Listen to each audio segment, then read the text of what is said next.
A mídia, que apoiou o que muitos chamam de golpe, agora teme pelo futuro. Moraes estende suas ameaças e parlamentares reagem entrando com o mais robusto pedido de impeachment contra Alexandre de Moraes. E Celso Amorim é orientado pelo PT, mas derrapa feio em comissão.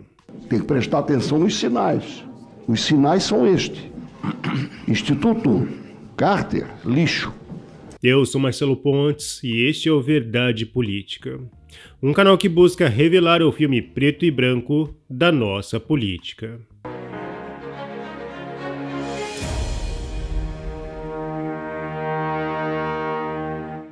Como mencionei, o comportamento do ministro Alexandre de Moraes deixou de ser uma questão meramente institucional e passou a demandar de uma avaliação psiquiátrica.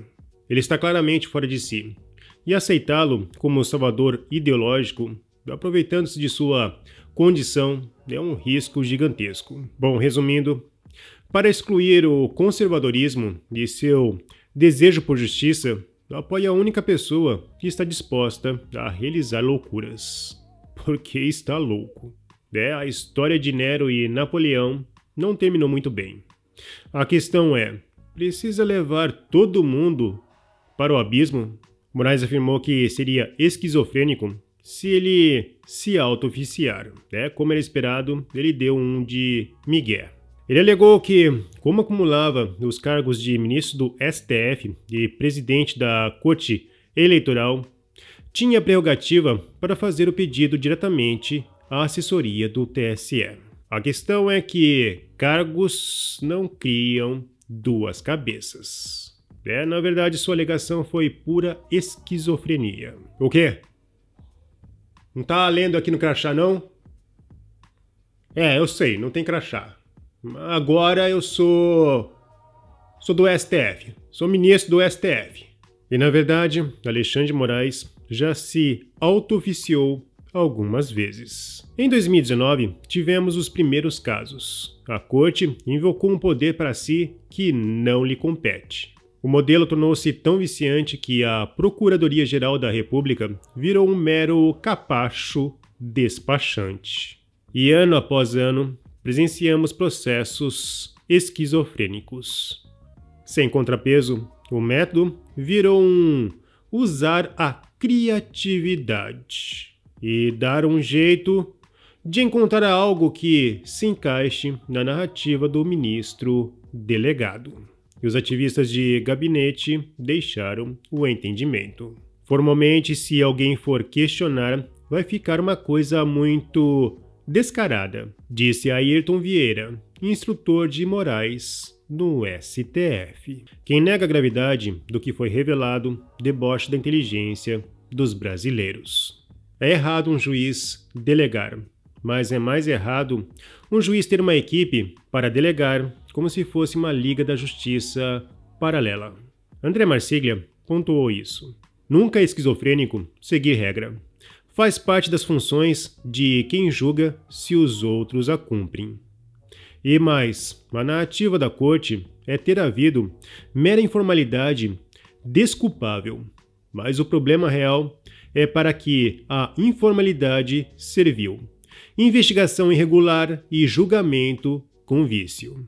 E como vem alertando há anos, esse assanhamento não seria restringido apenas a perfis de redes sociais. Criou-se a narrativa das baratas. Agora basta expandir essa narrativa, transformando todos que criticam em baratas. E foi isso que Alexandre de Moraes sinalizou ontem. Ele sugeriu que a imprensa está seguindo os mesmos métodos das redes sociais e ameaçou aplicar a mesma régua. Esse é um outro perigo. O perigo de nós termos a contaminação da mídia, da imprensa livre, que é um pilar da democracia, pelos métodos fáceis de ganhar dinheiro que a rede social propicia. Por isso a regulamentação específica, a regulamentação específica é necessária e urgente, e na ausência dela, imediatamente o Poder Judiciário passar em todos os casos a aplicar a regulamentação genérica. O jornalista Guzzo foi direto em sua publicação. Mensagens e gravações são evidências de incesto entre STF e TSE para fabricar provas. Convida-se governo Lula, Esquerda Nacional e o próprio STF a darem explicações. Na história das gravações, não houve nenhuma explicação coerente para nada. Apenas uma espécie de decreto judiciário dizendo que tudo ali foi legal, pois Alexandre de Moraes julgou o que ele próprio tinha feito e chegou à conclusão que era legal. O Brasil foi informado igualmente que tem uma nova polícia, a Polícia Eleitoral do TSE, e que, portanto, tudo isso está valendo. Os outros ministros, o advogado-geral da União e o presidente do Senado batem palmas. Todos eles, como se sabe, são inimigos de qualquer anistia para os crimes que não foram cometidos no golpe que não foi dado, pelo simples fato, entre tantos outros, de que em 18 meses de investigações não apareceu nenhuma prova decente contra os acusados. É possível um dia que venham precisar de uma anistia para si mesmos. Parlamentares deram entrada a outro pedido de impeachment contra Alexandre de Moraes. Bom, e desta vez foi um super pedido, pois contou com mais de 100 assinaturas no primeiro dia. Os parlamentares falaram sobre esse novo pedido em coletiva de imprensa. Apresentarmos juntos um pedido coletivo de impeachment que transcende, quero deixar muito claro aqui, essa questão de ser de direita, de esquerda, contra governo e a favor do governo. É muito mais que isso esse momento que a gente está vivendo. É questão de defender verdadeiramente a democracia do Brasil, de respeitar a lei do Brasil.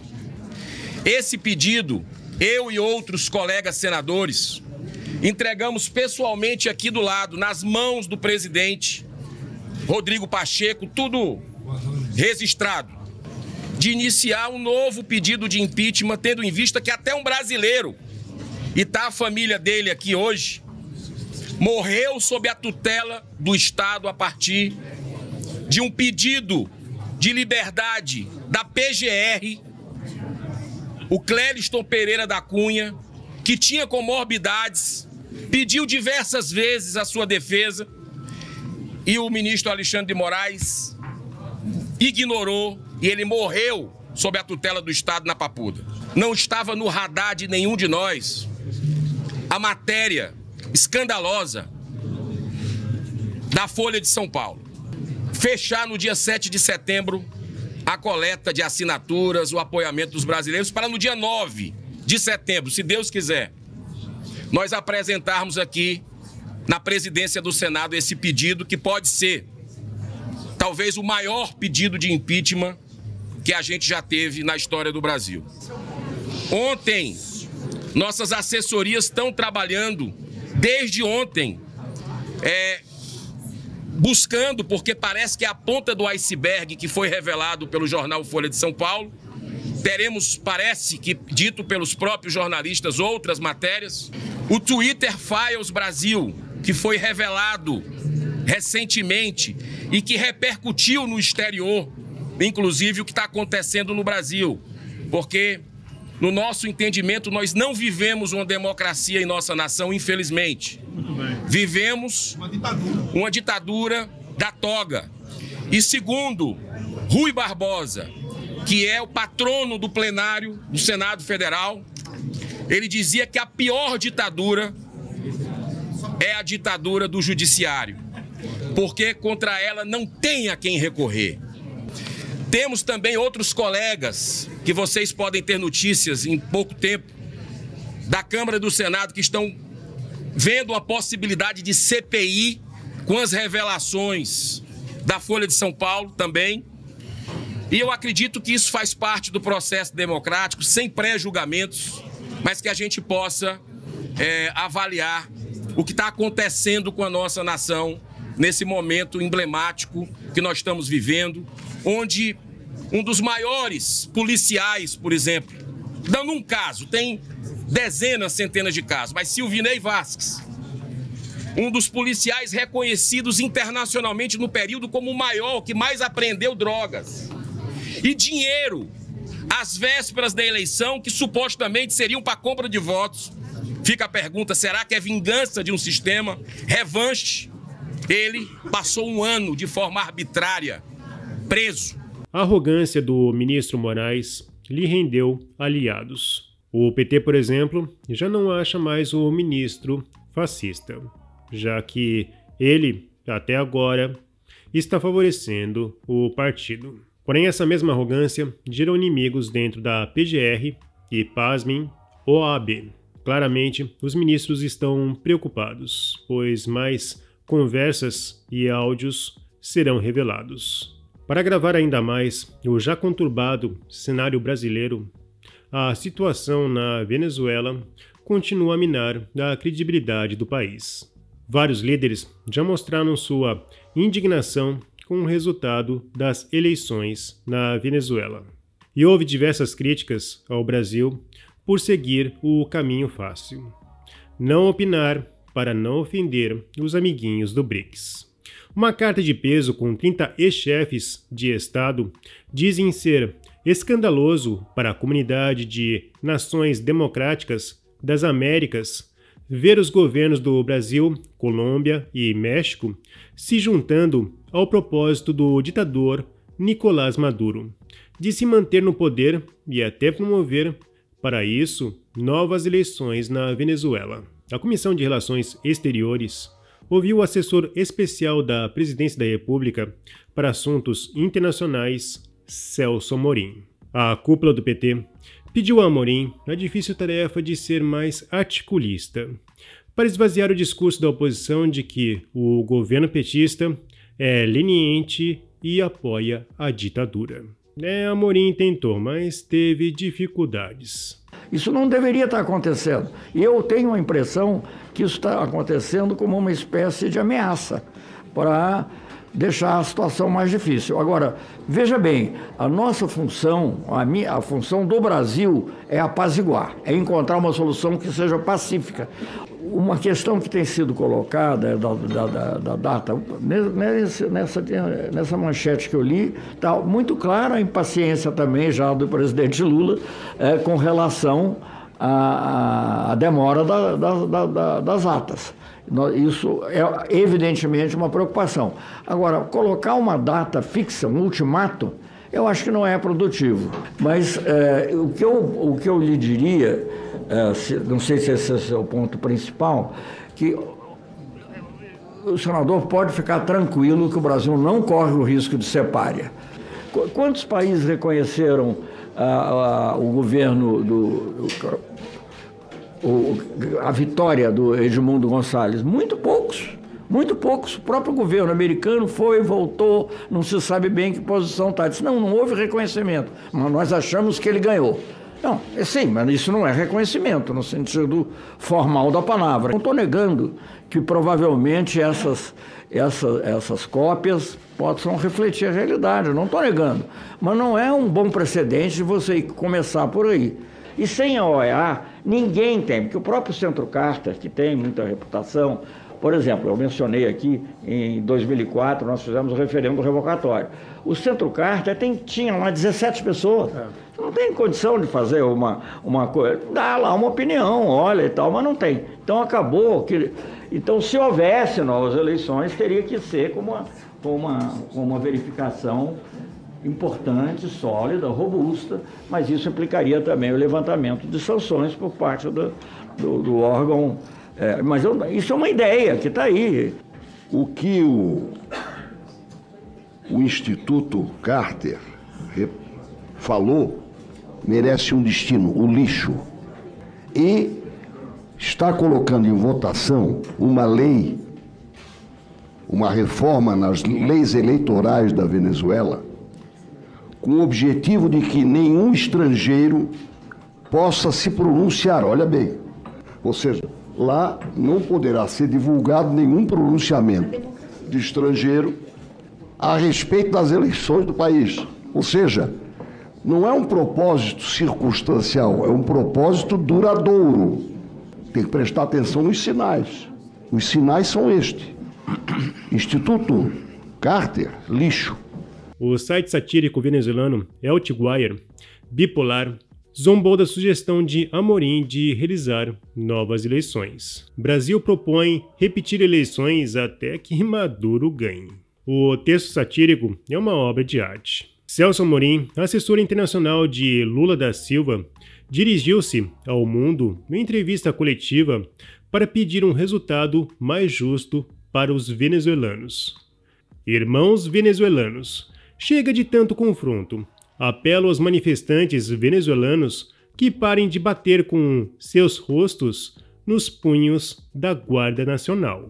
Lula e eu acreditamos firmemente que o melhor é que as eleições se repitam e vença o melhor de três. Ou pelo menos unidunité, pedra, papel e tesoura.